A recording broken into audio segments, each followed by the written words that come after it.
When she got back from the trip, she broke down and confessed she was afraid to get married and wanted to call it off. It was a mess. She later moved to Florida and eventually married her high school boyfriend. I ended up moving back to the city for an amazing job. In the meantime, I still had the lake house, and with the help of my parents, we started to fix up the lake house. It took a few years. My mom and dad would look after the contractors while I was in the city. Having the house was perfect when everything was locked down because I could escape the city and work remotely from the lake house. I now live here full-time and work remotely.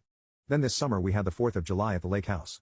My sister-in-law used photos from the lake this summer in her Christmas card, and one of those cards made it to my ex's cousin. The cousin recognized the house. The Saturday before New Year's, ex's mother and sister were at my front door. After pleasantries and answering their initial questions, they made an offer to buy it, but I refused and they were not happy. A few days I got a call from ex, and this was the first time in about 9 years she had talked with me. She called me an SS for keeping this from her. But what made me was when she asked when she could move in.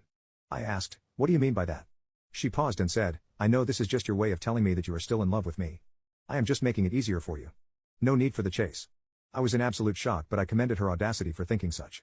I told her, "We currently don't need a housekeeper, but I'll save your number," and hung up.